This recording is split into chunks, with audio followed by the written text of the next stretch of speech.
Welcome to NCI बच्चों। आज हम लोग इकोनॉमिक्स चैप्टर 1 का पार्ट 2 पढ़ेंगे 10th क्लास का। मैंने आप लोगों को पिछले क्लास में अर्थव्यवस्था के बारे में बताया था कि अर्थव्यवस्था होता क्या है। अर्थव्यवस्था का डिफिनेशन मैंने बताया था और यह बताया था कि अर्थव्यवस्था के अंतर्गत कितने प्रकार के क्षेत्र आते हैं। आज पार्ट 2 में हम लोग उसी 3 जो क्षेत्र मैंने बताया था, है ना, आप लोगों को मैंने ये भी बता दिया था कि उपनिवेश किसे कहते हैं। तो अर्थव्यवस्था का जो हम लोगों ने 3 क्षेत्र पढ़ा था, बताया और पढ़ा था, तो उसी का आज विश्लेषण करेंगे। तो देखिए, पिछले क्लास में मैंने आप लोगों को बताया था कि प्राथमिक क्षेत्र, द्वितीयक क्षेत्र और तृतीयक क्षेत्र, अर्थव्यवस्था के ये 3 क्षेत्र होते हैं। अगर पूछा जाए कि अर्थव्यवस्था के कितने, है ना, क्षेत्र होते हैं, तो ध्यान रखना है कि अर्थव्यवस्था के 3 क्षेत्र होते हैं। यानी सभी अर्थव्यवस्था की तरह भारतीय अर्थव्यवस्था की संरचना को भी 3, है ना, भागों में बांटा गया है। ठीक है। अब भारतीय अर्थव्यवस्था की संरचना को एक चार्ट जो कि डिस्प्ले पर आपको शो ऑफ कर रहा है, इसके द्वारा समझा जा सकता है। देखिए, ये अर्थव्यवस्था के भाग हैं। ठीक है। प्राथमिक क्षेत्र, द्वितीयक क्षेत्र और तृतीयक क्षेत्र, ये 3 भाग होते हैं। ठीक है। अब प्राथमिक क्षेत्र जो है उसके अंतर्गत किस प्रकार से काम किया जाता है, कौन कौन से कार्य आते हैं, तो कृषि का है, पशुपालन, वन्य और मछली पालन, यानी मछली पालन मत्स्य पालन कहलाता है। अब द्वितीयक क्षेत्र जो है उद्योग, निर्माण, गैस एवं, है ना, बिजली। तृतीयक क्षेत्र में बैंक, परिवहन, संचार, व्यापार और अन्य सेवाएं। तो ये सारे अर्थव्यवस्था के अंतर्गत और अर्थव्यवस्था के भाग के अंतर्गत आते हैं। याद ध्यान रखना आपको हमेशा कि अर्थव्यवस्था का अगर पूछा जाए आपसे कि भाग कितने होते हैं, तो अर्थव्यवस्था के मुख्य रूप से, है ना, सभी देशों की तरह हमारी भारतीय अर्थव्यवस्था के भी 3 भाग हैं। ठीक है। प्राथमिक, द्वितीयक, तृतीयक। प्राथमिक क्षेत्र अब किसे कहते हैं? ठीक है। देखिए, प्राथमिक क्षेत्र यानी प्राथमिक क्षेत्र, है ना, को कृषि क्षेत्र भी कहा जाता है, यानी वैसा क्षेत्र जिसके अंतर्गत कृषि से संबंधित क्रियाकलाप पूर्ण किए जाते हैं, जिसके अंतर्गत कृषि से संबंधित क्रियाकलाप पूर्ण किए जाते हैं, उस क्षेत्र को हम लोग कहते हैं प्राथमिक क्षेत्र। यानी प्राथमिक क्षेत्र को कृषि क्षेत्र भी कहा जाता है। क्यों कहा जा रहा है? क्योंकि इसके अंतर्गत सभी कृषि से संबंधित क्रियाकलाप को पूर्ण किए जाते हैं, संपादित किए जाते हैं, इसलिए ऐसे क्षेत्र को, है ना, कृषि क्षेत्र भी कहते हैं और इसे ही प्राथमिक क्षेत्र कहते हैं। अब इसके अंतर्गत कृषि, पशुपालन, मछली पालन, जंगलों से वस्तुओं को प्राप्त करना जैसे व्यवसाय को है जो सम्मिलित किया गया। आप कहेंगे कि कृषि से संबंधित क्रियाकलाप,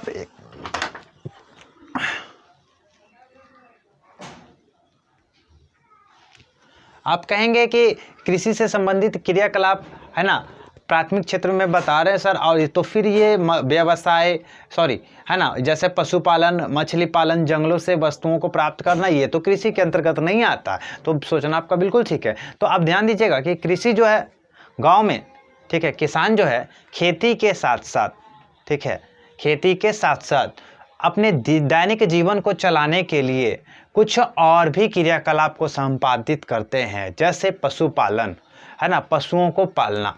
ठीक है। ये कहाँ की? गांव की ज़्यादातर यानी कि जनसंख्या करती है।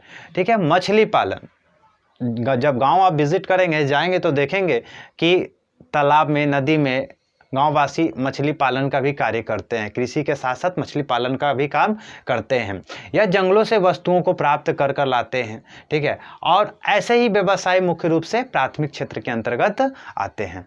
तो कृषि से हटकर ये सब काम जो है वो अपनी जीविका उपार्जन को चलाने के लिए करते हैं, यानी जीवन को चलाने के लिए, लेकिन तो भी इसको प्राथमिक क्षेत्र के अंतर्गत ही रखा जाता है, क्योंकि ये कृषि से संबंधित क्रियाकलाप में ही सम्मिलित होते हैं। अब है द्वितीयक क्षेत्र। तो द्वितीयक क्षेत्र को औद्योगिक क्षेत्र भी कहा जाता है। औद्योगिक, उद्योग मतलब क्या है? किसी वस्तुओं का निर्माण करना उद्योग कहलाता है। तो जब प्राथमिक क्षेत्र के माध्यम से उत्पादित की गई वस्तु, है ना, यह हमेशा उत्पादित वस्तुओं का उत्पादन करता है प्राथमिक क्षेत्र। क्योंकि देखिए, आप थिंक आउट कीजिए कि किसान क्या करते हैं, है ना, फसलों का उत्पादन करते हैं। ठीक है। तो प्राथमिक क्षेत्र के द्वारा उत्पादित की गई वस्तुओं, है ना, को विनिर्माण कर, है ना, जब नया वस्तु उत्पन्न होता है ना, तो यह कार्य कौन करता है? द्वितीयक क्षेत्र करता है। जैसे, है ना, किसान ने गेहूं को उपजाया, ठीक है, गेहूं से मैदा आटा जो भी बना, है ना, अब उसे कच्ची माल को, उस सामग्री को ट्रांसफ़र कर दिया गया किसके पास? द्वितीयक क्षेत्र के पास। जैसे बहुत बड़ी कंपनी, बिस्किट की कंपनी है, जैसे आप मान लीजिए कोई भी नाम ले लीजिए, पार्ले जी, है ना, कोई भी ना, अब उसको मैदा या गेहूं या आटा दिया गया, ठीक है, तब उसका इस्तेमाल करके यह कंपनी, बिस्किट कंपनी ने, है ना, कंपनी ने बिस्किट तैयार किया, तो लेकिन किसके अंतर्गत? व्यावसायिक के अंतर्गत, यानी द्वितीयक क्षेत्र के अंतर्गत। क्यों? इसलिए इसको उद्योग क्षेत्र कहा जाता है, यानी बिजनेस, ठीक है। तो यानी वे सारे कार्य जिसमें प्राकृतिक उत्पादित की गई वस्तुओं का विनिर्माण, विनिर्माण मतलब पुनः से निर्माण, उसकी आकृति, संरचना, ढांचा को बदल के पुनः से कोई जब वस्तु निर्माण किया जाता है तो उसे विनिर्माण कहते हैं। तो आटा या मैदा जो भी है ना, मैदा से जैसे शेप बदला गया और उसी से उत्पन्न किया गया बिस्किट, तो ये विनिर्माण कहलाया, ठीक है। तो उसी प्रकार से कई काम, जैसे लकड़ी से, मान के चलिए जंगल से लकड़ी लेकर आए, है ना, लकड़हारा, और उसको लाकर शहरों में बेच दिया। अब उससे शहर में उपस्थित या कहीं पे भी उपस्थित बढ़ई जो है, बढ़िया है, जो उससे आकृति शेप में पलंग बना दिया, खिड़की बना दिया, गेट बना दिया, तो निर्माण किया, विनिर्माण किया, क्योंकि प्राकृतिक ने तो पहले दिया ही, दूसरा ये विनिर्माण किया। किस कारण से? उद्योग के निर्माण के लिए, यानी उद्योग की दृष्टि से, लाभ कमाने की दृष्टि से। तो हमेशा द्वितीयक क्षेत्र में, द्वितीयक क्षेत्र में हमेशा ध्यान रखना है यह बात कि द्वितीयक क्षेत्र वैसे क्षेत्र को कहा जाता है जिसमें, द्वितीयक क्षेत्र वैसे क्षेत्र को कहा जाता है जिसमें प्राथमिक क्षेत्र के द्वारा उत्पादित की गई वस्तुओं का विनिर्माण किया जाता है और उससे लाभ की प्राप्ति की जाती है, तो उस क्षेत्र को कहा जाता है द्वितीयक क्षेत्र। आप लोग को नोट्स प्रोवाइड हो जाएगा NCI ऐप पर, अगर जिनके पास डाउनलोड नहीं होगा तो वो डाउनलोड कर लेंगे, है ना, प्ले स्टोर में जाकर SRNCI ऐप, SRNCI। अब देखिए तृतीयक क्षेत्र अब आता है। अब तृतीयक क्षेत्र, है ना, यानी कि अर्थव्यवस्था के अंतर्गत वैसा क्षेत्र जो इन दोनों को सहायता प्रदान करे, है ना, प्राथमिक क्षेत्र और द्वितीयक क्षेत्र दोनों को, इन दोनों को जब सेवा प्रदान करता है तो उस क्षेत्र को कहा जाता है तृतीयक क्षेत्र। अब देखेंगे तो तृतीयक क्षेत्र के अंतर्गत देखिए कहा जाता है, तृतीयक क्षेत्र को सेवा क्षेत्र भी कहा जाता है। सेवा क्यों? क्योंकि ये दोनों को सेवा प्रदान करते हैं। अब देखिए तृतीयक क्षेत्र को सेवा क्षेत्र भी कहा जाता है, ठीक है, तृतीयक क्षेत्र को सेवा क्षेत्र भी कहा जाता है। इसके अंतर्गत बैंक है, बीमा है, परिवहन है, बैंक तो समझते ही होंगे, बीमा भी समझते ही होंगे, जैसे LIC वगैरह। परिवहन, एक स्थान से दूसरे स्थान ले जाने के जो वस्तु होती है वो परिवहन कहलाती है, ठीक है। दूसरा व्यापार है ना, आदि ऐसी क्रियाएं सम्मिलित की जाती है, तो ऐसे क्षेत्र को कहा जाता है तृतीयक क्षेत्र। और ये क्रियाएं प्राथमिक एवं द्वितीयक क्षेत्रों को, है ना, द्वितीयक क्षेत्रों की क्रियाओं को सहायता प्रदान करती है, इसलिए इसे हम सेवा क्षेत्र के नाम से भी जानते हैं। अब सेवा कैसे प्रदान करता है? देखिए, अब प्राथमिक क्षेत्र को जब मुद्रा की आवश्यकता होती है तो वो कहाँ जाता है? जैसे किसान को अगर मुद्रा की आवश्यकता है तो कहाँ जाएगा? बैंक के पास जाता है। हालांकि जिस समय अशिक्षा थी, ज्ञान उतना नहीं था, तो किसान लोग सेठ साहूकार से ऋण लिया करते थे, यानी कर्ज लिया करते थे, जिसके कारण उनका खेत ही नहीं, है ना, कई पूर्वज उनके यहाँ गुलाम रहा जाया करता था। लेकिन अब लोग धीरे धीरे समझदार होते जा रहे हैं, इसलिए अगर कर्ज लेने की बारी आती है तो डायरेक्ट बैंक के पास जाते हैं। तो ऐसे क्षेत्रों को ही कहा जाता है सेवा क्षेत्र, यानी जो इन दोनों को, यानी प्राथमिक क्षेत्र और द्वितीयक क्षेत्र दोनों को उत्पादन की दृष्टि में सहायता प्रदान करता है, तो वैसे क्षेत्र को कहा जाता है तृतीयक क्षेत्र। अब आगे देखिए, अब अर्थव्यवस्था एवं इसके विकास का इतिहास दिया गया है, यानी कि ऊपर जो दिखाया गया राष्ट्रीय आय में, है ना, इन तीनों क्षेत्रों के योगदान को एक तालिका के द्वारा दर्शाया जा रहा है, जो कि तालिका ये है, ठीक है, ये चार्ट बनाकर दिखाया गया। इस चार्ट में देखिएगा कि दिखा क्या, प्राथमिक क्षेत्र और द्वितीयक क्षेत्र और तृतीयक क्षेत्र आप देख रहे होंगे स्क्रीन पर, प्राथमिक क्षेत्र, द्वितीयक क्षेत्र और तृतीयक क्षेत्र। तो वर्ष 1991 में प्राथमिक क्षेत्र का जो योगदान रहता था 63.6%, 1947 में 58.7%, जो कि वर्ष 2007 में घटकर 22% हो गया, यानी 22% हो गया। तो धीरे धीरे प्राथमिक क्षेत्र घटता चला गया, ठीक है। द्वितीयक क्षेत्र 12.7, 14.3, 22, है ना। अब उसके बाद तृतीयक क्षेत्र 23.7, 27 और 56। तो ऐसे यानी सबसे ज़्यादा इंक्रीजमेंट हुआ तृतीयक क्षेत्र में, यानी सेवा क्षेत्र में। जैसे एक तरीके से हम लोग भी आप लोगों को सेवा देते हैं, डॉक्टर्स, टीचर्स, ठीक है, और भी ऐसे कई लोग हैं जो सेवा प्रदान करते हैं, यानी जो समूह में कार्य करते हैं, है ना। हमेशा याद रखिएगा, ज़्यादातर सेवा क्षेत्र जो होते हैं वो समूह में कार्य करते हैं, ठीक है। किसी एक के लिए कार्य नहीं करते हैं, बाकी, है ना, समूह के लिए काम करते हैं। तो वैसे क्षेत्र को तृतीयक क्षेत्र कहते हैं। तो देखिए अब इसके बाद किस प्रकार से प्राथमिक क्षेत्र का धीरे धीरे पतन होता जा रहा है, यानी घटता चला जा रहा। आज गांव में भी जाइए तो उनको भी अच्छे जीवन जीने की इच्छा होती है, जिस कारण से वह भी नहीं चाहते हैं कि गांव में मैं निवास करूं, और वो शहर की ओर धीरे धीरे पलायन करते जा रहे हैं, ठीक है। इसका रीज़न क्या है? इसका रीज़न सबसे बड़ा कि उन्हें उचित मूल्य पर उनका अनाज बिक नहीं पाता है, यानी मार्केट में, बाज़ार में बिक नहीं पाता है, जिसके कारण से वो धीरे धीरे गांव से शहर की ओर अपने जीविका उपार्जन को और अपने बाल बच्चे के जीवन को चलाने के लिए वो धीरे धीरे शहर की ओर पलायन करते जा रहे हैं।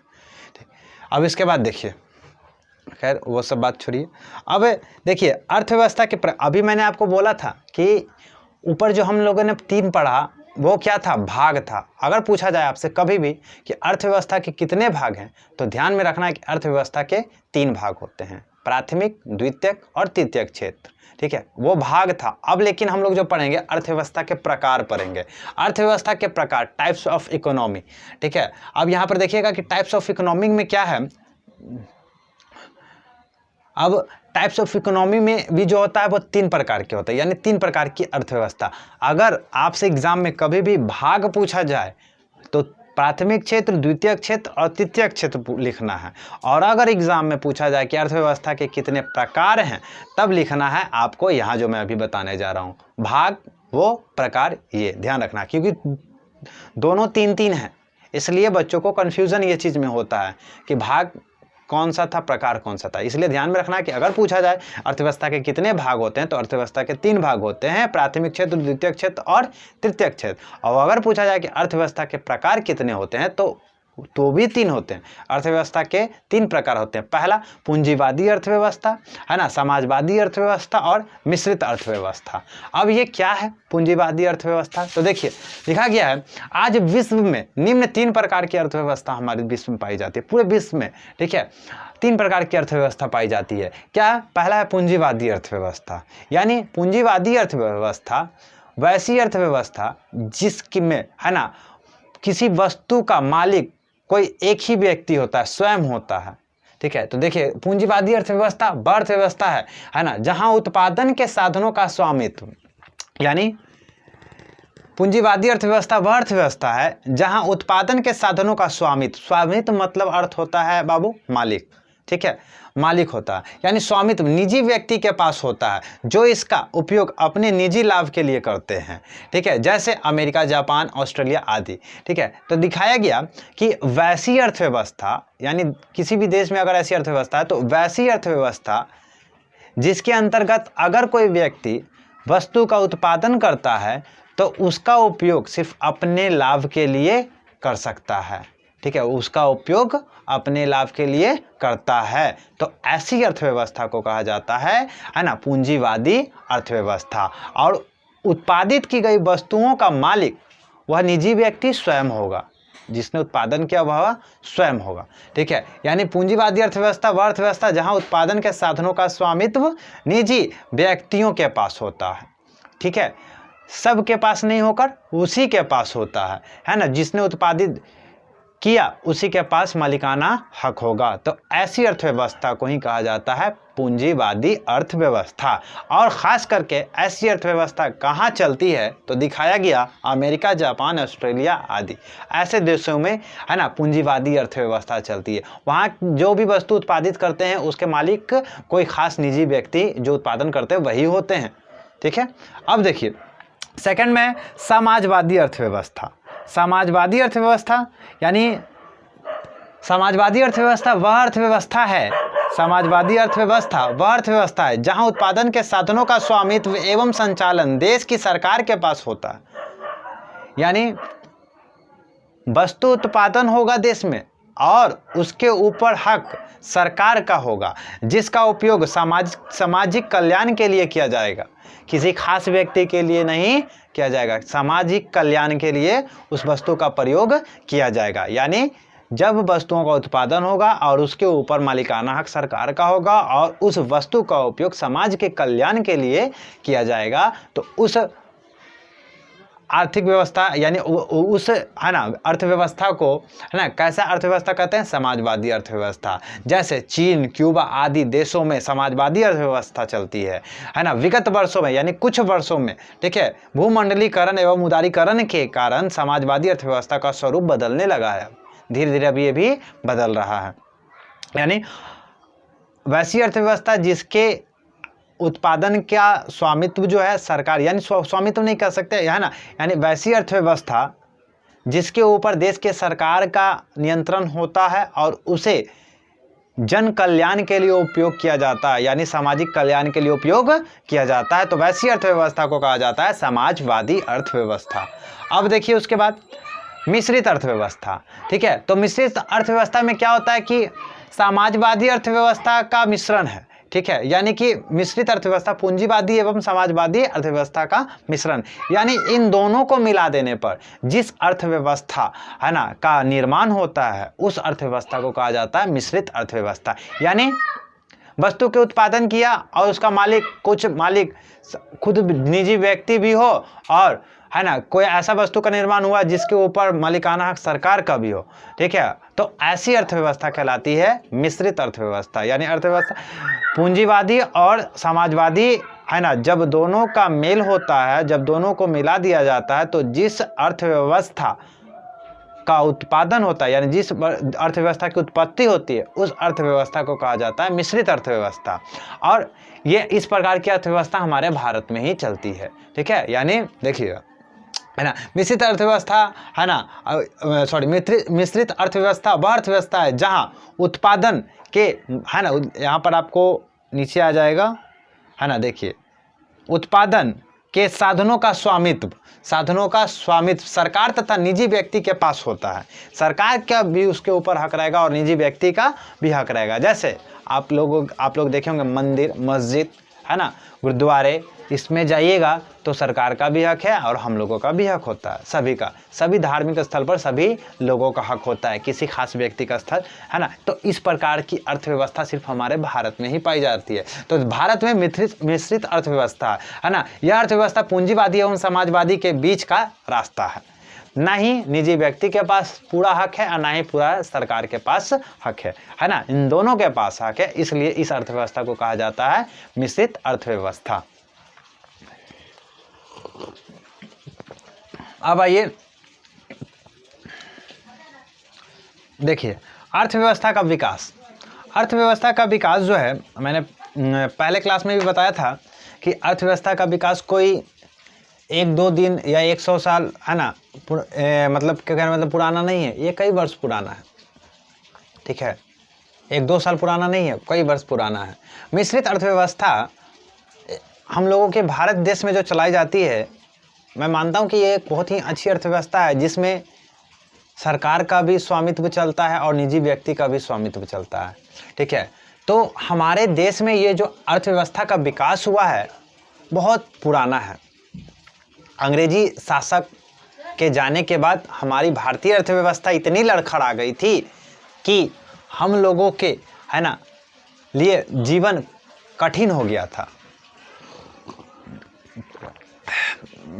देखिए कहता है अर्थव्यवस्था के है ना विकास का एक लंबा इतिहास है। अर्थव्यवस्था का विकास एक पौधे के विकास की तरह होता है। पौधा जैसे है ना खुद ब खुद नहीं हो पाता है,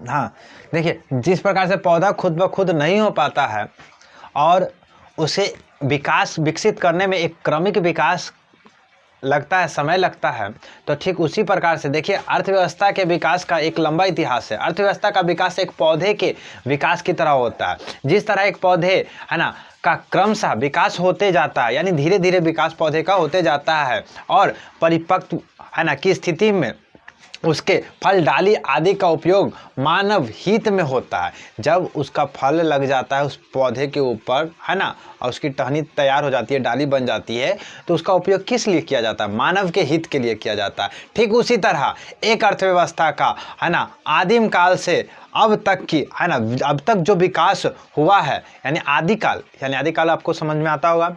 जिस समय हमारे है ना इस धरती पर आदि मानव लोग रहते थे, ठीक है, आदि मानव लोग रहते थे, उस समय से लेकर अभी तक है ना अभी तक यानी कि विकास हुआ है अर्थव्यवस्था में है ना हुए परिवर्तन को हम अर्थव्यवस्था के विकास की कहानी कह सकते हैं। यानी जो हमारी अर्थव्यवस्था धीरे धीरे जो विकसित की गई है, ठीक है, और जो विकसित हुआ है वो हमारे अर्थव्यवस्था का एक बहुत बड़ी कहानी है, ठीक है, जिसको समझना बहुत ही कठिन है।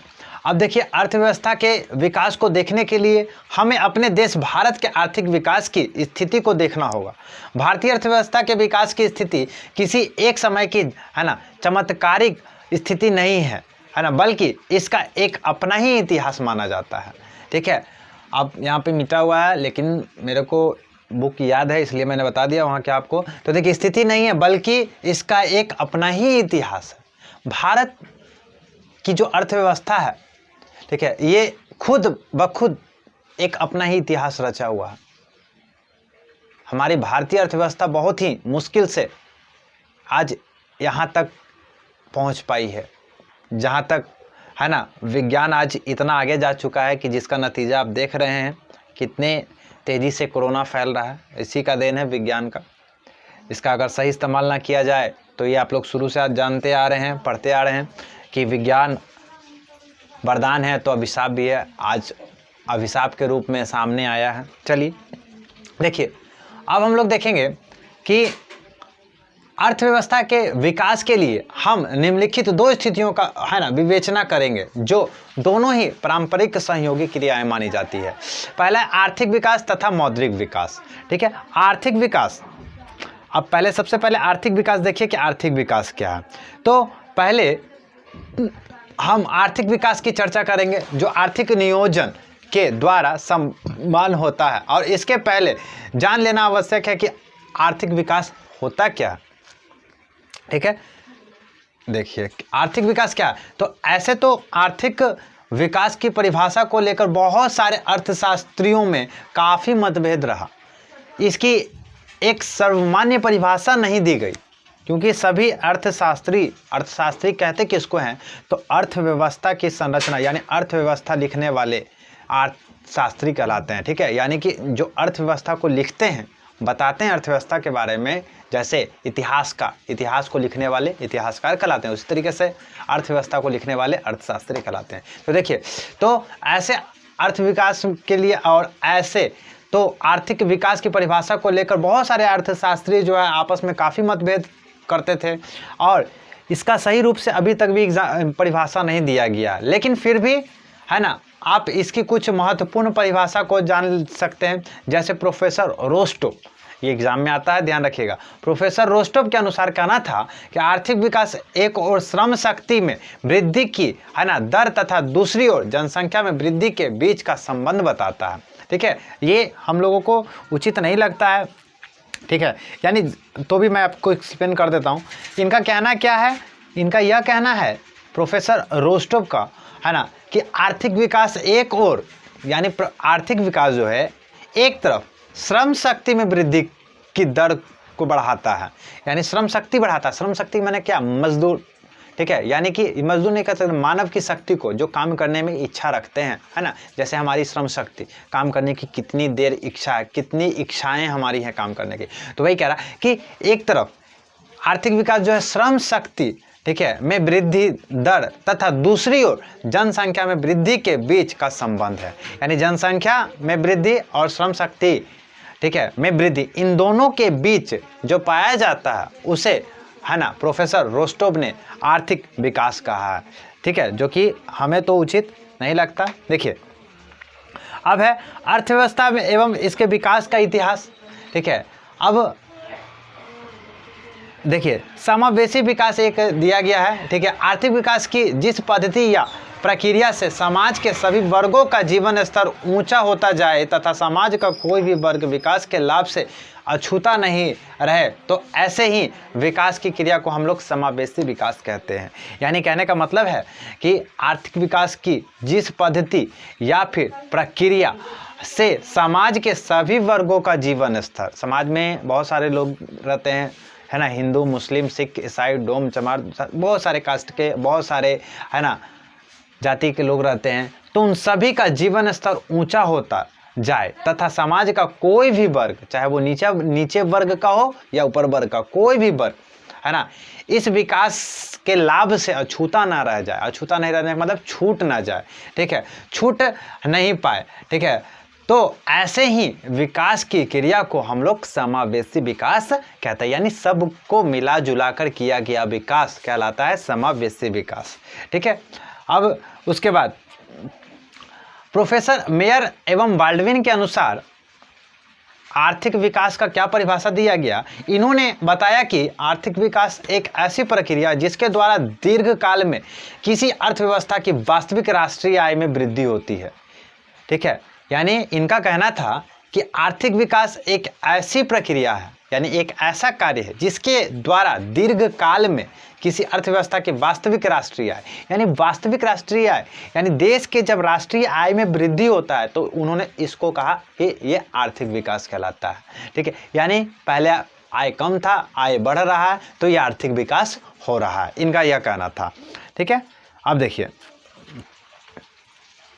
बहुत सारे इस प्रकार से अर्थशास्त्रियों ने बहुत सारे, है ना, तथ्य दिए हैं और मुख्य रूप से इन सभी का कहना यही था कि आर्थिक विकास में देश का विकास होता है और मुद्रा, है ना, का जो स्रोत होता है वो बढ़ता जाता है।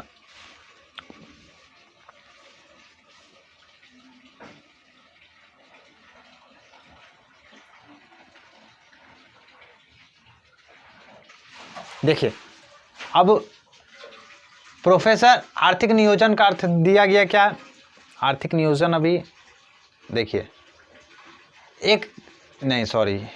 आपको मैं पहले ये भी समझा दूं, एक छोटा,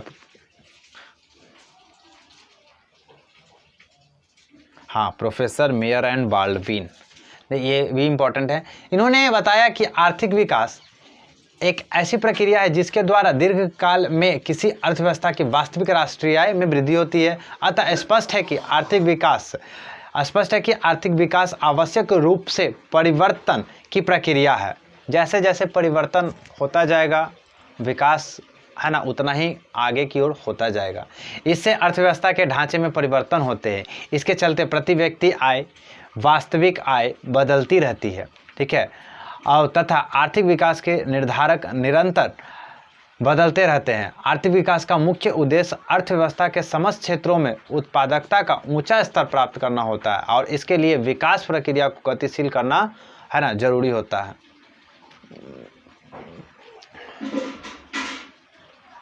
बाकी आप लोग ये सब, है ना, पढ़ लीजिएगा बुक से। मैं आप लोगों को समझाता जाता हूँ जो इम्पोर्टेंट्स है।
अब देखिए एक है ना, आप लोग को योजना आयोग के शब्दों में, यानी योजना आयोग के शब्दों में आर्थिक नियोजन, आर्थिक नियोजन क्या होता है ये समझिए। अभी तक तो मैंने आर्थिक विकास पढ़ा और आर्थिक विकास के बारे में समझा कि आर्थिक विकास क्या होता है, यानी वैसा विकास जो देश के अर्थव्यवस्था को ध्यान में रखते हुए किया जाता है, वैसे विकास को कहा जाता है आर्थिक विकास।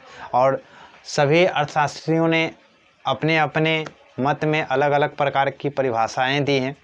अब योजना आयोग के अनुसार आर्थिक नियोजन क्या होता है? नियोजन जो शब्द होता है ना, यानी कोई भी कार्य बिना नियोजन किए हुए नहीं किया जा सकता। नियोजन का अर्थ होता है प्लानिंग इंग्लिश में। तो बिना प्लानिंग किए हुए कोई भी काम को सफलतापूर्वक संभव नहीं बनाया जा सकता। तो उसी प्रकार से आर्थिक विकास के लिए योजना जो होती है बनानी जरूरी होती है, तो इसलिए नियोजन किया जाता है। अब योजना आयोग के शब्दों में आर्थिक नियोजन का मतलब क्या होता है? आर्थिक नियोजन आखिर कहते किसको है? तो आर्थिक नियोजन देखिए, आर्थिक नियोजन का अर्थ राष्ट्र की प्राथमिकताओं के अनुसार देश के संसाधनों का विभिन्न विकासात्मक क्रियाओं में प्रयोग करना अर्थ है ना। अर्थात भारत अभी तक अपनी है ना 10 पंचवर्षीय योजनाओं को पूरी कर चुका है तथा अब 11वीं पंचवर्षीय योजनाओं के अंतर्गत विकास कर रहा है। भारत में पहली पंचवर्षीय योजना की अवधि 1951 से 1956 यानी क्योंकि 5 वर्षों की होती है, ठीक है, तथा 11वीं पंचवर्षीय योजना की अवधि जो है 7 से 12। भारत में है ना आर्थिक विकास का श्रेय नियोजन को दिया जा सकता है। यानी हमारे भारत में जो आज आर्थिक विकास है वो किस कारण से है? तो है ना नियोजन के कारण से, यानी प्लानिंग के कारण से। तो देखिए राष्ट्र की है ना प्राथमिकताओं के अनुसार देश के संसाधनों का विभिन्न विकासात्मक क्रियाओं में प्रयोग करना जो होता है वो आर्थिक नियोजन कहलाता है, ठीक है। यानी राष्ट्र की प्राथमिकताओं के अनुसार देश के संसाधनों का विभिन्न क्रियात्मक, ठीक है, विकासात्मक और क्रियात्मक क्रियाओं में प्रयोग करना, यानी प्लानिंग करके कि हाँ संसाधनों का उपयोग पहले कहाँ जरूरी है, किस क्षेत्र में ज़्यादा ज़रूरी है। तो ये योजना आयोग का कार्य होता है ना, योजना बनाना। तो ये योजना बनाती है योजना आयोग, ठीक है, बनाकर जिस क्षेत्र में जिस संसाधन की आवश्यकता होती है उसे है ना लगाती है, तब जाकर जो विकास उत्पन्न होता है और उसी विकास को कहा जाता है आर्थिक विकास। अब ये योजना आयोग क्या है? तो योजना आयोग जो है एक संगठन है, ठीक है। देखिए तो भारत में योजना आयोग जो है ना 15 मार्च 1950 को है ना क्या, देखिए लिखा हुआ है यहाँ पर कि भारत में योजना आयोग का गठन जो है 15 है ना मार्च 1950 को किया गया था। आयोग के अध्यक्ष जो होते हैं वो प्रधानमंत्री होते हैं, यानी देश के पदेन भारत के प्रधानमंत्री होते हैं। सामान्यतः है ना कामकाज एक है ना उपाध्यक्ष की देख रेख में होता है और जिसकी सहायता के लिए आयोग के 8 सदस्य होते हैं, ठीक है। यानी इस किसके अंडरटेकिंग में चलता है ये संगठन, या ना, यानी कि यह जो गठन है किसके अंतर्गत चलता है, किसके छत्र छाया में? तो ये देश के प्रधानमंत्री के अंतर्गत चलता है, ठीक है। और एक ये संगठन ऐसी है, यह संगठन है जो देश के आर्थिक विकास के बारे में सोचती है और योजनाएं बनाती है कि किस प्रकार से हमारा देश, जैसे हम लोग निवास करते हैं भारत देश में, तो हमारा किस प्रकार से भारत देश है ना विकसित करेगा, ये योजना आयोग का काम होता है नियोजन बनाना। तो ऐसा ही इसी गठन को कहा जाता है, यानी इसी संगठन को कहा जाता है योजना आयोग, जिसके हेड कौन होते हैं? तो प्रधानमंत्री, यानी पदेन अध्यक्ष प्रधानमंत्री होते हैं। अब देखिए भारत में नियोजन, ठीक है, भारत में नियोजन। तो पहली पंचवर्षीय योजना कब की गई थी? 51 से 56, ये आपके बुक में है, देख लीजिएगा आप लोग। अब है, अभी हम लोगों ने पढ़ा आर्थिक विकास, अब है मौद्रिक विकास। किस प्रकार से आर्थिक विकास हुआ, ये धीरे धीरे हम लोगों का विकास हुआ, ये हम लोगों ने समझा और अलग अलग अर्थशास्त्रियों के अनुसार अलग अलग परिभाषाएं दी गई। अब यहाँ पर जो पढ़ना है वो क्या है, तो मौद्रिक विकास। तो भारत 21वीं शताब्दी में मनुष्य को अनेक प्रकार की सुख सुविधाएं उपलब्ध है। ठीक है, आज हम लोग जिस सदी में जी रहे हैं यह सदी 21वीं सदी है। ठीक है, तो आज हमारे देश में नहीं, हमारे धरती पर कह सकते हैं कि 21वीं सदी में बहुत सारी सुख सुविधाएं उपलब्ध है जीने के लिए, है ना। जिस समय आदि मानव लोग हुआ करते थे उस समय आग भी नहीं था, तो उस समय वे लोग अपने जीवन को चलाने के लिए कच्चे मांस का सहारा लिया करते थे और कंद मूंद खाकर यानी फल फूल खाकर अपना जीवन चलाते थे। शिकार कर कर जिंदा, है ना, मांस खाते थे, मार कर मतलब कच्चा मांस खाते थे। ठीक है, लेकिन आज हम लोग इतना हाईटेक हो गए हैं कि भोजन को इतना जल्दी बना लेते हैं इलेक्ट्रॉनिक गैजेट्स की सहायता से भी कि जिसकी कल्पना आज से 10 साल पहले नहीं की जा सकती थी। तो ठीक उसी प्रकार देखिए, वर्तमान 21वीं शताब्दी में मनुष्य को अनेक प्रकार की सुख सुविधाएं उपलब्ध हैं, है ना। यदि हम इसके पीछे के इतिहास को देखें तो लगता है कि विगत वर्षों में इन सुख सुविधाओं को, है ना, उपलब्ध कराने के लिए मनुष्य को कठिन परिश्रम करना पड़ा है। जब मुद्रा का विकास नहीं हुआ था तो लोग वस्तु से वस्तु का लेन देन, है ना, लेन देन कर अपनी आवश्यकताओं की पूर्ति करते थे, लेन देन कर, है ना, अपनी आवश्यकताओं की पूर्ति करते थे। यानी समझिए कि जिस समय, क्योंकि हम लोग यहाँ कौन सा पॉइंट्स पढ़ रहे हैं, मुद्रा का विकास, तो खास शब्द से यानी हेडलाइन से ही पता चल रहा है कि मुद्रा से संबंधित मुद्रा के विकास के बारे में पढ़ना है। तो सोचिए कि जिस समय हम लोगों के बीच मुद्रा नाम का यह वस्तु नहीं था, उस समय किस प्रकार से हम अपनी आवश्यकताओं को पूरा करते थे। तो आज भी वह आपको देखने के लिए मिलेगा, यानी आज भी ऐसी प्रथा देखने को मिलेगी। जाइएगा गांव वगैरह में देखिएगा तो आपको आज भी यह मिलेगा। क्या होता था उस समय, क्योंकि उस समय मुद्रा नहीं थी और लोगों को एक चीज़ के बदले दूसरे चीज़ चाहिए होती थी। यानी यदि मेरे को किसी की कोई वस्तु पसंद आ गई, जैसे किसी गांव में या कहीं पर भी किसी कोई वस्तु पसंद आ गई, सपोज दैट समझ लीजिए कि मेरे को ये वस्तु पसंद आ गई, है ना, ये किसी अगले व्यक्ति के पास है, उससे लेना होता था, तो इसको लेने के लिए मुझे उसे कुछ ना कुछ देना पड़ता था। यानी वस्तु से वस्तु का आदान प्रदान, और ऐसी क्रिया और ऐसी प्रणाली वस्तु विनिमय प्रणाली कहलाती थी। विनिमय मतलब होता है आदान प्रदान करना। ठीक है, तो एक वस्तु देने के बदले तब एक दूसरा वस्तु प्राप्त कर पाता था कोई भी। तो ऐसी प्रणाली जो है कहलाती थी वस्तु विनिमय प्रणाली, और उस समय मुद्रा का आविष्कार नहीं किया गया था। ठीक है, मुद्रा का आविष्कार शेरशाह सूरी के शासनकाल में, है ना, आई थिंक 1547, है ना, ईस्वी से किया गया।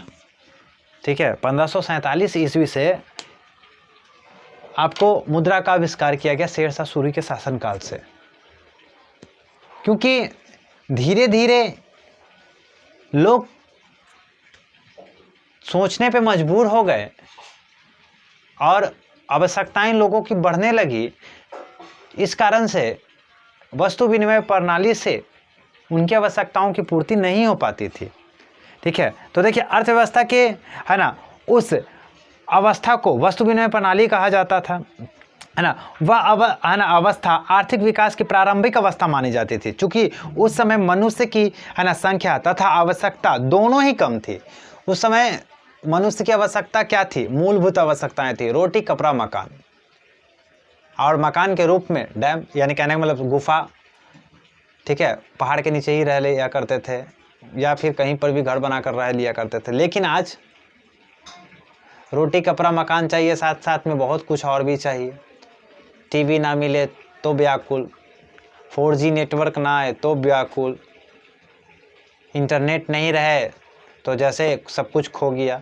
तो ऐसी अवस्थाएं उत्पन्न हो गई है। आज देखते होंगे आप अपने आसपास के इलाकों में या अपने घर में भी तो यह एहसास करते होंगे, आज इंसान बिना मोबाइल के एक दिन भी अपना नहीं गुजार पाता है। ऐसी स्थिति हो गई है। ऐसी स्थिति क्यों? क्योंकि विकास धीरे धीरे इतनी तेज़ी से बढ़ी है जिसका असर आज हम लोगों के ऊपर दिख रहा है। तो देखिए, लेकिन बाद में लोग की आवश्यकता बढ़ती चली गई। इंसान की इच्छा कभी मरती नहीं है।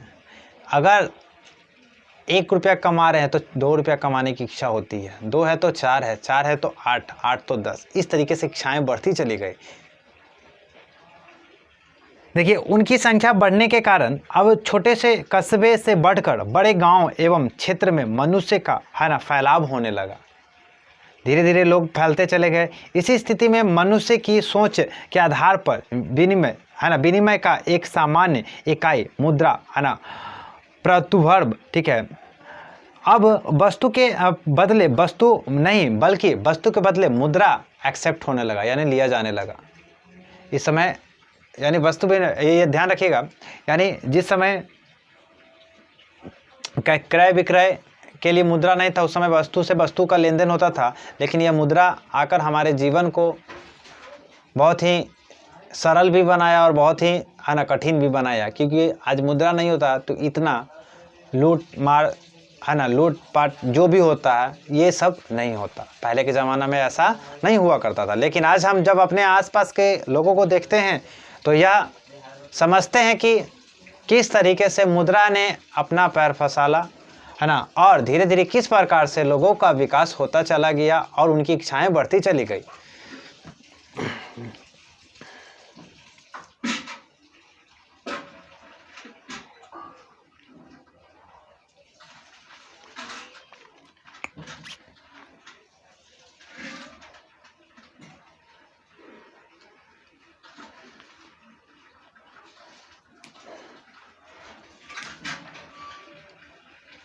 देख, तो जैसे जैसे धीरे धीरे मुद्रा का विकास होता गया, अर्थव्यवस्था के विकास, मुद्रा की कहानी विशेष रूप से ये सिर्फ आपको एक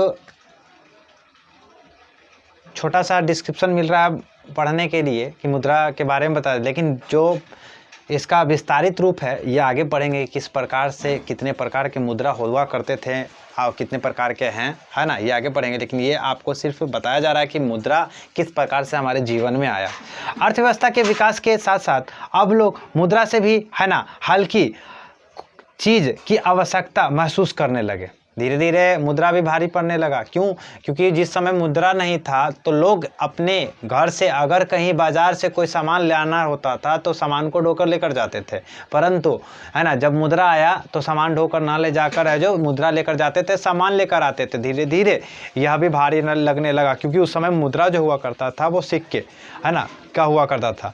अब मुद्रा क्या है, अगर इसकी परिभाषा आपसे पूछी जाए है ना, तो ध्यान से सुनिएगा कि किसी भी देश या राज्य है ना, किसी भी देश के सरकार के द्वारा चलाया गया, यानी किसी भी देश के सरकार के द्वारा चलाया गया वैसी वस्तु, चलाया गया वैसा वस्तु जिसके ऊपर उस देश के सरकार का मुहर लगा हुआ होता है, जिसके ऊपर देश के सरकार का मुहर लगा हुआ होता है, यानी कि वैसा धातु जिसके ऊपर देश के सरकार का मुहर लगा हुआ होता है, ठीक है, वैसी वस्तु को कहा जाता है क्या? मुद्रा। यानी देश की सरकार के द्वारा लगाया गया मुहर जिसको सभ्य मान्य देते हो, यानी जो सर्वमान्य हो, यानी कि जिसका कहने का मतलब कि जिसका सभी जगह मान्यता मिलता हो, ठीक है, उस वस्तु को यानी उसी चीज़ को कहा जाता है मुद्रा।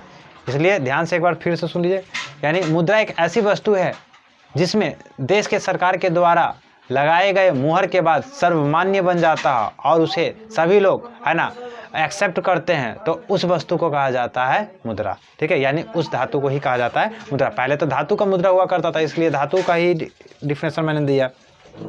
अब देखिए, फलता देश की सरकार है ना के आधिपत्य से स्थापित बैंकों का निर्माण, धीरे धीरे लोगों को मुद्रा ले जाने और लाने में कठिनाई उत्पन्न होने लगी, जिसके कारण से देश की सरकार की सहायता से है ना बैंकों का निर्माण किया गया, ताकि आप अपनी मुद्रा को एक स्थान से डालकर दूसरे स्थान पर कहीं पर भी निकाल सके।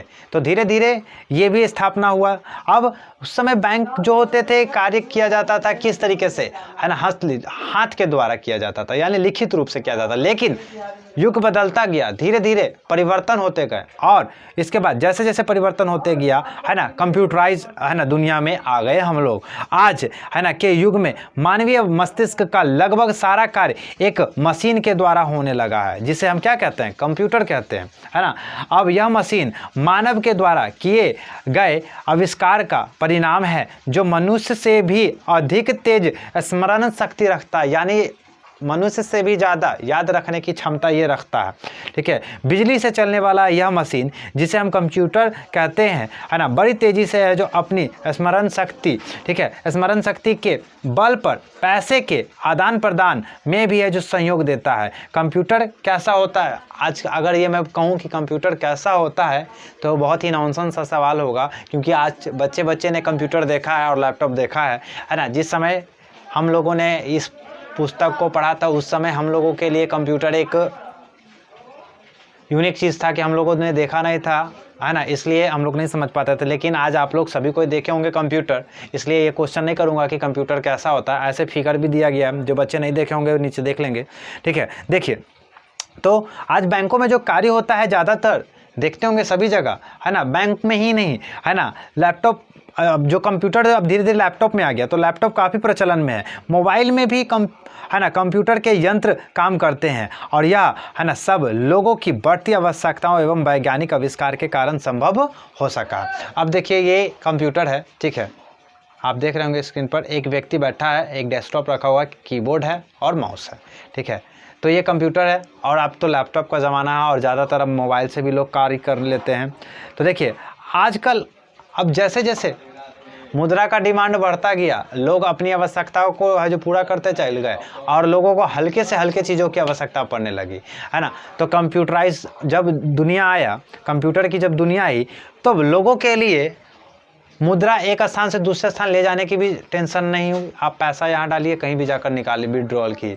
अब उससे भी ज़्यादा सुविधा प्रदान करने के लिए एक और चीज़ आया। देखिए आजकल प्लास्टिक के एक छोटे से टुकड़े पर, है ना, इंगित यांत्रिक चिन्ह के माध्यम से पैसे का आदान प्रदान, ठीक है, पैसे का आदान प्रदान तथा निकासी होने लगा है ना। जब एक व्यक्ति एक स्थान से दूसरे स्थान तक बिना विलंब के, है ना, बैंक के माध्यम से पैसे का लेन देन करता है, तो बैंक के इस प्रणाली को हम लोग कौन सी प्रणाली कहते हैं? कोर, है ना, बैंकिंग प्रणाली। ठीक है, कोर बैंकिंग प्रणाली, यानी बिना लेट किए हुए एक स्थान से जब दूसरे स्थान, है ना, एक प्लास्टिक के टुकड़े से, देखिए यहाँ पर लिखा हुआ है क्योंकि आजकल एक प्लास्टिक के, है ना, छोटे से टुकड़े पर इंगित यांत्रिक चिन्ह माध्यम से पैसे का आदान प्रदान हो जाता है। ठीक है, इसे हम कोर बैंकिंग प्रणाली कहते हैं। और इस तरह एक व्यक्ति प्लास्टिक के, है ना, यांत्रिक संकेत, ठीक, यांत्रिक संकेत यानी कि मैकेनिकल, है ना, मार्ग से किसी भी समय बैंक के एक चिन्हित स्थान से किसी भी समय पैसा निकाल सकता है। और ये सारी क्रियाएं बिजली से संचालित होने वाले कंप्यूटर के द्वारा होता है। बैंक के, है ना, जिस चिन्हित स्थान से हर समय पैसा निकालने की सुविधा होती है उसे हम एटीएम कहते हैं। ठीक है, अब एटीएम कहते हैं। और इस तरह आपने देखा कि किस तरह पहले के, है ना, अदला बदली के युग से हम लोग ने मुद्रा के युग में प्रवेश किया और आज हम लोग बैंकिंग प्रणाली के चेक युग से भी आगे कोर बैंकिंग में आ गए हैं।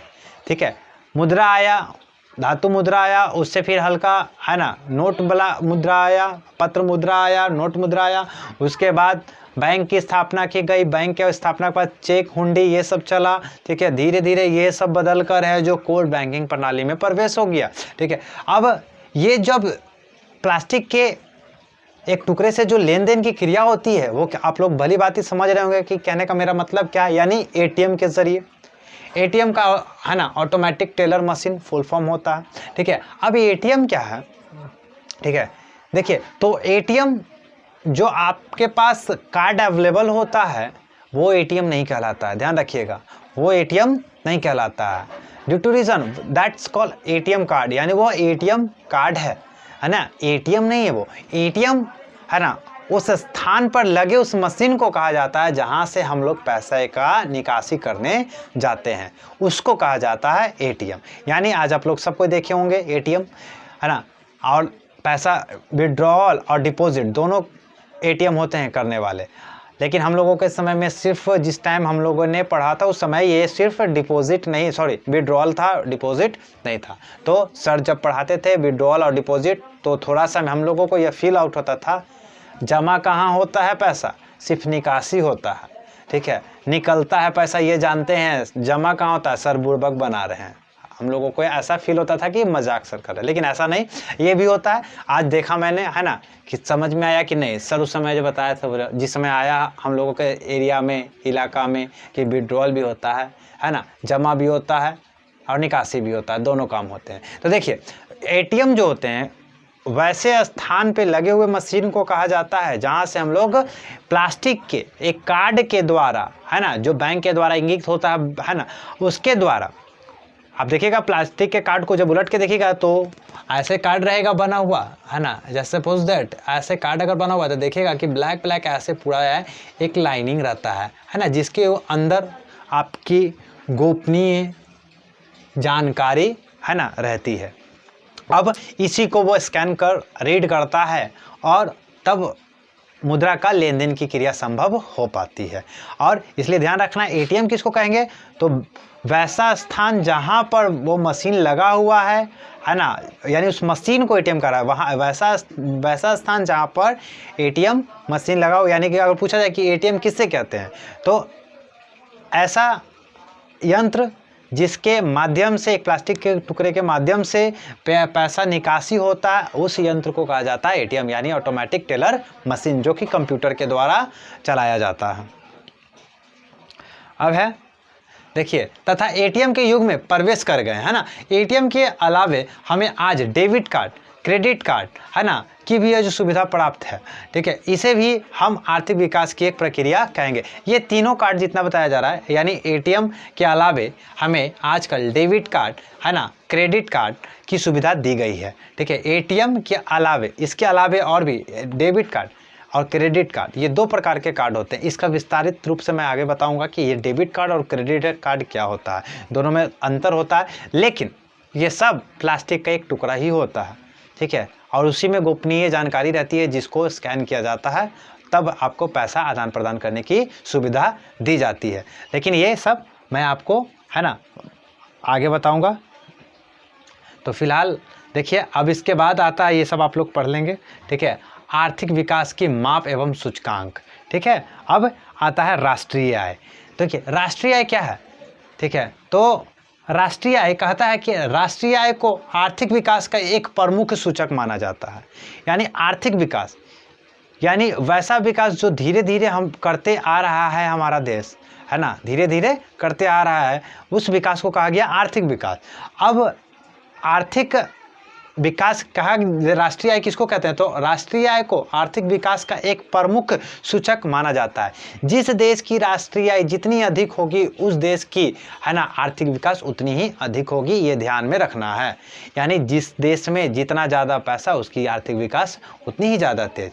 तो किसी देश में एक वर्ष की अवधि, ध्यान से सुनिएगा इस लाइन को, है ना, किसी देश में एक वर्ष की अवधि से उत्पादित सभी वस्तुओं एवं सेवाओं के मौद्रिक मूल्य के योग को राष्ट्रीय आय कहा जाता है। यानी किसी भी देश में एक वर्ष में जितनी भी वस्तु उत्पादन होती है, चाहे वो किसी भी माध्यम से हो, प्राथमिक क्षेत्र से हो, द्वितीय क्षेत्र से हो या तृतीय क्षेत्र से हो, आप तीनों क्षेत्र को मैंने बता दिया है कि कौन कौन से आते हैं, तो वो किसी भी क्षेत्र से, है ना, उत्पादन होते हो। तो इसीलिए कहा जा रहा है किसी देश में एक वर्ष में, किसी भी देश, चाहे वो जापान हो, इंडिया हो, पाकिस्तान हो, कहीं भी हो, है ना, तो किसी देश में एक वर्ष की अवधि में उत्पादित सभी वस्तुओं एवं सेवाओं, जो भी वस्तु उत्पादन हो रहा है या सेवा उत्पादन हो रहा है ना, उनके मौद्रिक मूल्य के योग, अब इनसे जो मुद्रा का इनकम होगा, जो मुद्रा का इनकम होगा, तो मौद्रिक मूल्य के योग, ठीक है, योग को राष्ट्रीय आय कहा जाता है। यानी एक किसी भी देश में एक वर्ष में जितना भी मुद्रा कमाया गया, ठीक है, वही आय कहलाता है राष्ट्रीय आय, यानी देश का आय। राष्ट्र मतलब क्या होता है, देश, है ना, तो देश का आय।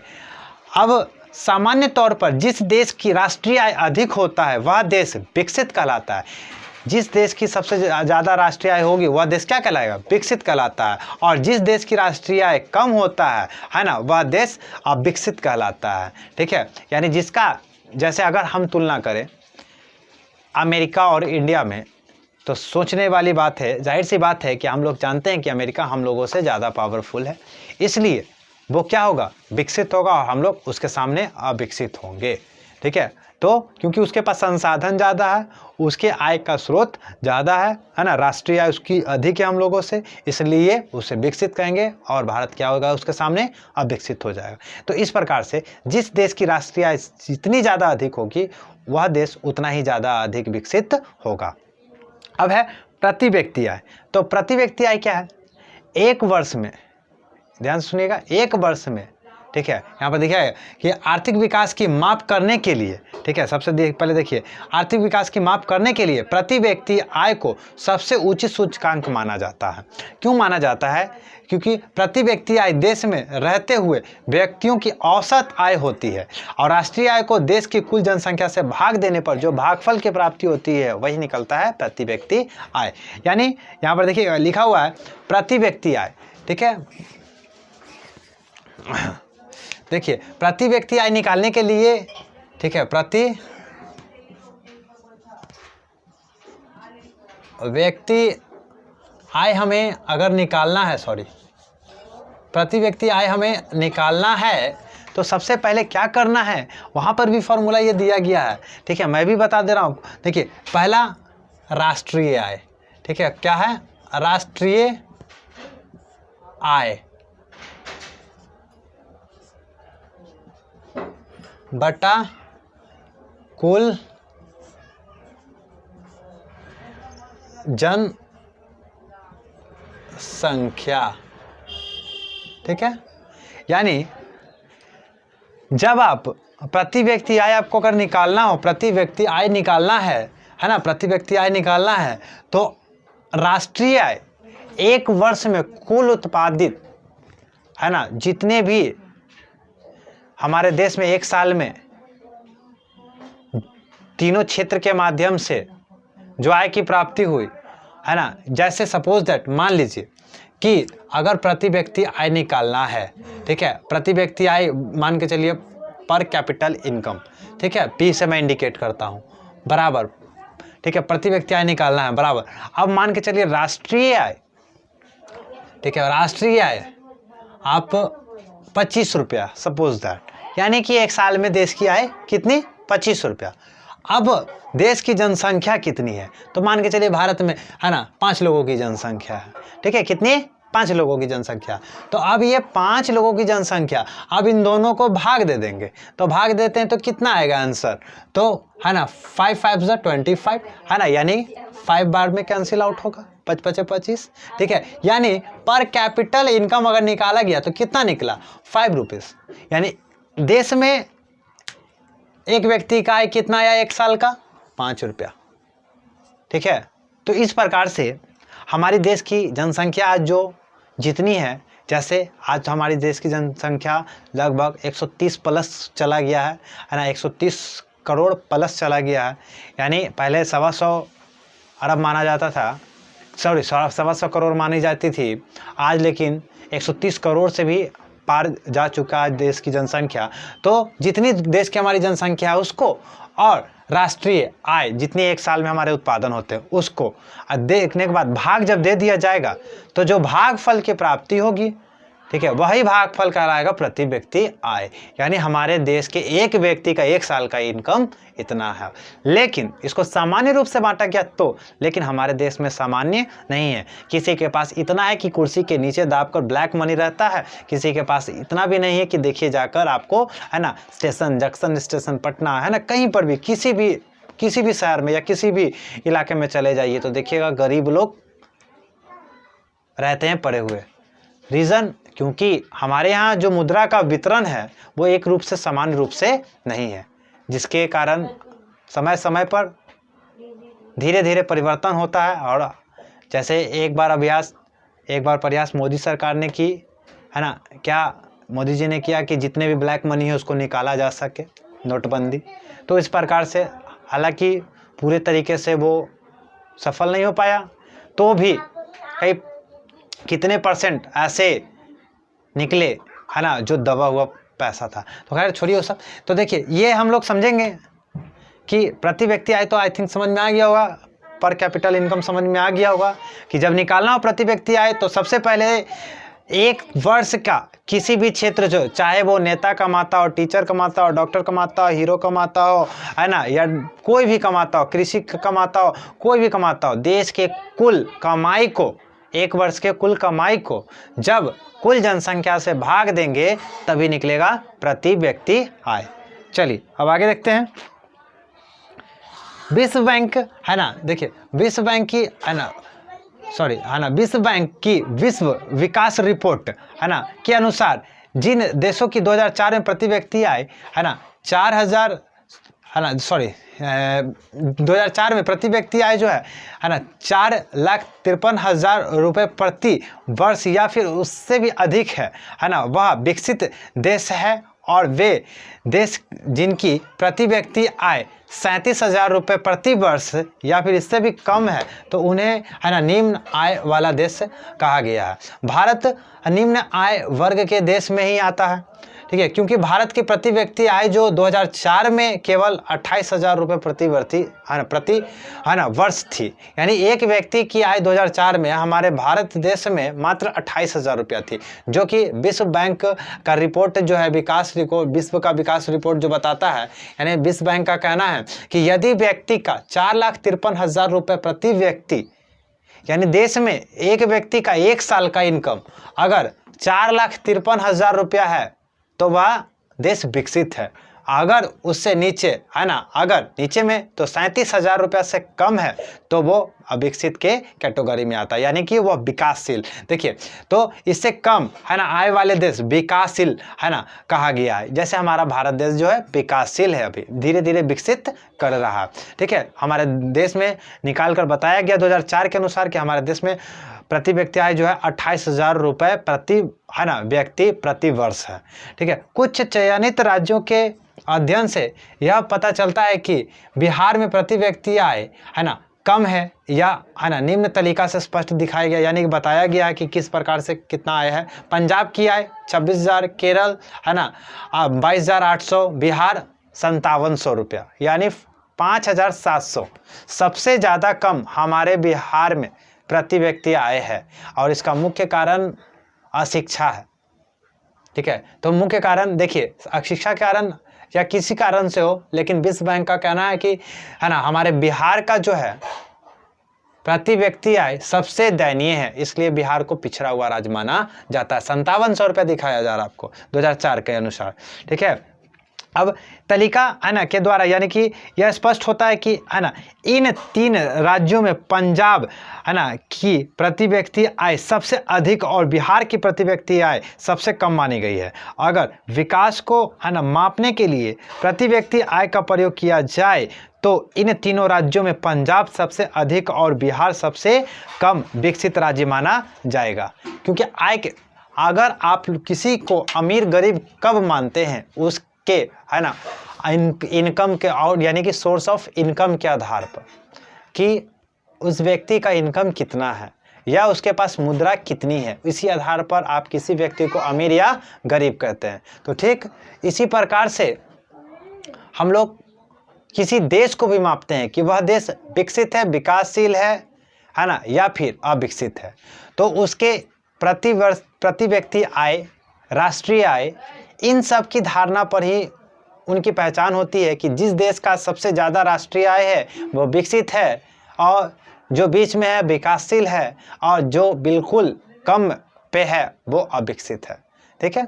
तो जैसे अभी 3 राज्य के बीच में बताया गया, पंजाब, पंजाब, केरल और बिहार, ठीक है। तो जिसमें पंजाब में दिखाया गया कि 26,000 रुपया प्रति व्यक्ति आय है, जबकि केरल में 22,800 दिखाया गया और बिहार में 5700 दिखाया गया। अगर इन तीनों में से पूछा जाए कि विकसित कौन है और विकासशील कौन है, तो पंजाब विकसित है, केरल विकासशील है और हमारा बिहार वो अविकसित है, क्योंकि सबसे कम ज़्यादा हमारा आय है ना। इसलिए ध्यान दीजिएगा, क्योंकि विकास करने के लिए मुद्रा का होना बहुत ही आज ज़रूरी है, इसके बिना, है ना, विकास संभव नहीं है।